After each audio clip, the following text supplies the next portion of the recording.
নমস্কার বন্ধুরা, ঘরোয়া রান্নায় আপনাদের সকলকে স্বাগত জানাই। আজকে চলে এসেছি আবার একটা নতুন রান্নার ভিডিও নিয়ে।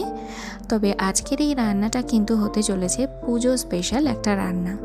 এখন থেকে পুজোর সপ্তাহ পর্যন্ত আমরা কিন্তু পুজো স্পেশাল রান্না আপনাদের দেখাবো। আজ আমরা রান্না করেছি রুই মাছের ঝাল। দুপুরবেলা গরম ভাতের সাথে কিন্তু এই রেসিপিটা দারুণ লাগে। তো দেরি না করে চলুন ঝটপট শুরু করা যাক। প্রথমেই দেখুন মাছগুলোকে আমি পরিষ্কার করে ধুয়ে রেখেছি। এরপর ম্যারিনেটের জন্য দিয়ে দেব নুন,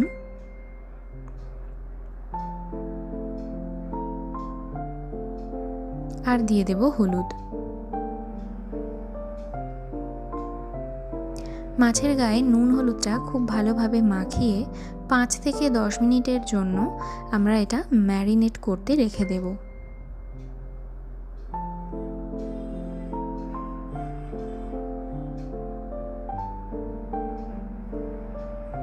এরপর একটা মিক্সিং জার নিয়ে নিয়েছি, তাতে দিয়ে দিচ্ছি সাদা সর্ষে। আপনারা চাইলে সাদা এবং কালো সর্ষে মিশিয়েও দিতে পারেন। দিয়ে দিচ্ছি কাঁচা লঙ্কা, আর দিয়ে দিচ্ছি টমেটো। খানিকটা জল দিয়ে দেব, দিয়ে এটার একটা পেস্ট বানিয়ে নেব। দেখুন সর্ষে বাটার পেস্টটা কিন্তু তৈরি হয়ে গেছে। এবার একটা কড়াতে আমরা সর্ষের তেল নিয়ে নেব। এই রান্নাটা কিন্তু সর্ষের তেলেই সবথেকে ভালো হয়। আপনারা চাইলে সাদা তেলও ব্যবহার করতে পারেন, তবে সর্ষের তেলের টেস্টটা কিন্তু সবথেকে ভালো। তো সর্ষের তেলটা গরম হয়ে গেছে, এবার এতে আমরা মাছগুলো ছেড়ে দেব। মাছের পিসগুলো খুব ভালোভাবে ভাজবো। মাছের দু পিঠ খুব ভালো করে ভেজে নেব।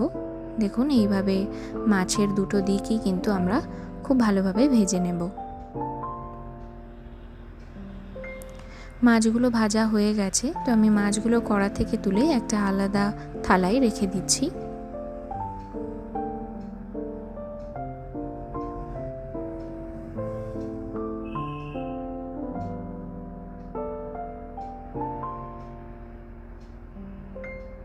কড়াতে বাকি যেটুকু তেল আছে তাতে দিয়ে দিচ্ছি কালো জিরে ফোড়ন। এরপর দিয়ে দেব হলুদ গুঁড়ো, দিয়ে দেব লঙ্কার গুঁড়ো। খুন্তি দিয়ে ভালোভাবে মিশিয়ে দেব মশলাগুলো যাতে জ্বলে না যায়। এরপর দিয়ে দিচ্ছি আরও জিরের গুঁড়ো, আর দিয়ে দেব ধনিয়া গুঁড়ো। আবার খুন্তি দিয়ে ভালোভাবে মিশিয়ে দিচ্ছি যাতে মশলাগুলো জ্বলে না যায়। এরপর সর্ষের যে পেস্টটা ছিল সেটা দিয়ে দিলাম। খুন্তির সাহায্যে ভালোভাবে নাড়াচাড়া করে দিতে হবে।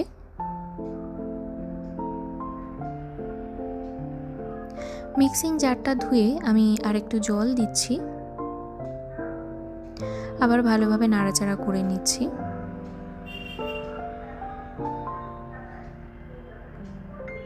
এবার এতে দিয়ে দেব স্বাদ মতো নুন,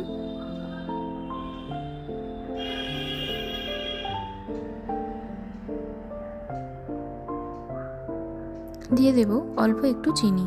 চিনি কিন্তু বেশি দেওয়া যাবে না, এই রেসিপিটাতে খুব অল্প পরিমাণেই চিনি দিতে হবে। তো আমি এই কড়াতে আরেকটু জল দিয়ে দিচ্ছি।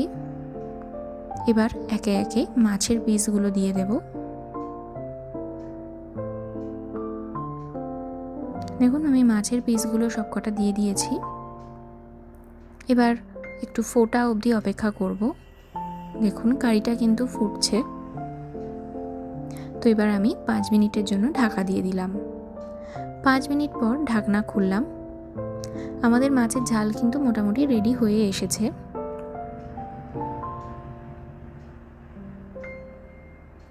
এবার এতে দিয়ে দেব কাঁচা লঙ্কা, আর ওপর থেকে একটু ধনেপাতা কুচনো দিয়ে দেব। এবার 2 মিনিটের জন্য আরেকবার ঢাকা দিয়ে দেব।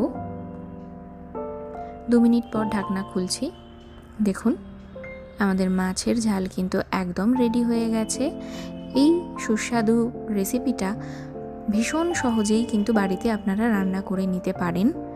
এই রেসিপিটা করতে মাত্র 15 থেকে 20 মিনিট সময় লাগে। খুব সহজে এই রান্নাটা আপনারা অবশ্যই বাড়িতে ট্রাই করে দেখুন। ওপর থেকে সর্ষের তেল দিয়ে গ্যাসের ফ্লেমটা অফ করে দেব এবং রান্নাটা এখানেই শেষ হয়ে যাবে। দুপুরবেলা গরম ভাতের সাথে এই রেসিপিটা খেতে কিন্তু ভীষণ ভালো লাগে। আপনারা বাড়িতে অবশ্যই ট্রাই করে দেখবেন। পুজোর দিনে আশা করি নিশ্চয়ই এই রেসিপিটা আপনাদের খুব ভালো লাগবে। আমার এই রেসিপিটা আপনাদের কেমন লাগলো সেটা অবশ্যই আমাকে কমেন্ট করে জানাবেন, আর লাইক আর শেয়ার করতে ভুলবেন না যেন। ধন্যবাদ।